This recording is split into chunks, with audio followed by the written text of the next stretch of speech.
uninterrupted and accessible to every learner regardless of their circumstances.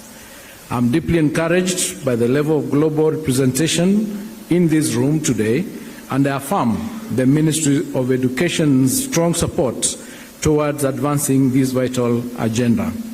Your Excellency, ladies and gentlemen, the Safe Schools Declaration, now marking a decade since its inception, has emerged as a beacon of hope for millions of learners worldwide. The theme of this year's conference, Safe Education for All, a decade of commitment, a call to action, reminds us that while much has been achieved in advocacy, policy adoption, and global consensus, the true measure of success lies in meaningful implementation. A commitment is only powerful if it translates into protection, and action is only meaningful if it safeguards the future of our children.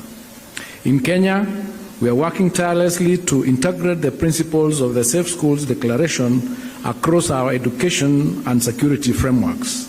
We recognize that insecurity disrupts learning, and therefore we are strengthening interministerial coordination to reduce risks to learners, teachers, and the school's infrastructure. We have increasingly adopted approaches that maintain school operations even during periods of localized instability, expanded psychological support in vulnerable regions, and supported teacher preparedness in crisis management. These efforts affirm our belief that learning must never be suspended, even in the face of adversity. Your Excellency, ladies and gentlemen, we are aware that across Africa and the world, too many children walk long distances through areas affected by insecurity. Too many teachers work in hardship conditions, and too many schools remain vulnerable to disruption or attack. These challenges are not merely statistics. They are stories of interrupted dreams.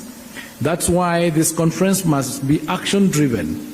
The discussions held here must focus on strengthening national protection measures, fostering international support, enhancing accountability for violations, and increasing investment in education during crisis.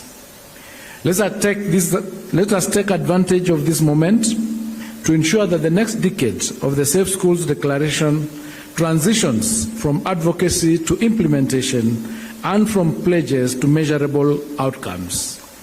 Let Nairobi be remembered as a place where global commitment evolved into coordinated delivery and where we strengthened our resolve to protect education as a human right and a foundation for peace. Allow me, Your Excellency, at this juncture to express sincere appreciation to our international co-hosts and partners, Norway, Argentina, Spain, Nigeria, the African Union, UNICEF, UNESCO, the Global Coalition to Protect Education from Attack, civil society organizations, and youth champions for their continued leadership and technical support in this area. I also pay tribute to teachers, especially those in hardship areas, whose dedication ensure learning continues despite difficulties, and to learners whose courage inspires us all. Ladies and gentlemen, as we begin this important conference, I am confident that our deliberations will be constructive, collaborative, and focused on practical solutions. Together, let us reaffirm our responsibility to protect every child's right to safe education,